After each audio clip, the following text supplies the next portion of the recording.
Hey guys, it's Mia from Aikido Security, and today we are going to be taking a look at the Zen Firewall.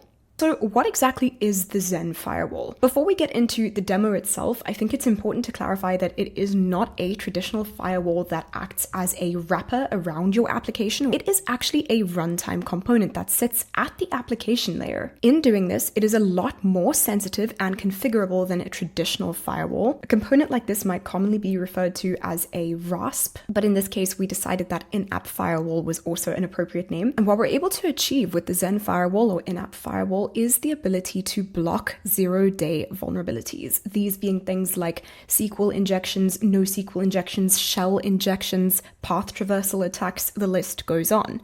But it doesn't stop there. Diving into my Zen Firewall, you can obviously see that I've blocked a bunch of different injection attacks. However, I can also configure it to block things like traffic, bots, IPs used by known threat actors, and even traffic by country, which is super useful if you'd like to limit an entire region. Added to that, I'm able to monitor all of my API routes, for example, my gets, posts, and patches, and rate limit my APIs so that I limit the amount of requests an endpoint gets per minute. Inside the Zen Firewall, you can also enable user blocking. So if you've got a particularly pesky user who's trying to do a malicious attack on your application, you can block them altogether. It's also possible to monitor your instances as well as your outbound traffic. Finally, things are grouped together in a statistics dashboard so you can see a comprehensive breakdown of all the different events that happened across your application for a given period of time. Something that you might not have noticed initially is that the Zen Firewall comes with two possible settings, these being detection mode and blocking mode. I've configured my Zen Firewall to block active attacks. However, if you'd like to put it in detection mode and simply report on different events that have happened to your application,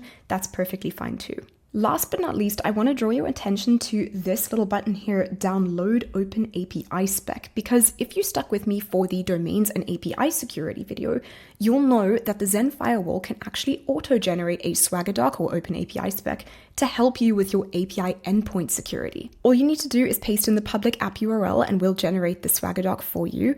And this can be utilized over in our domains and APIs section once you connect a REST API or GraphQL API that you would like scanned. If you'd like to find out more about our runtime component or take it for a spin yourself, head over to app.aikido.dev and create a free trial account. Myself and the team are also always ready and available to answer your questions, so pop us a message and we'll be happy to help you. Thanks so much for joining me today, and I'll see you in the next one.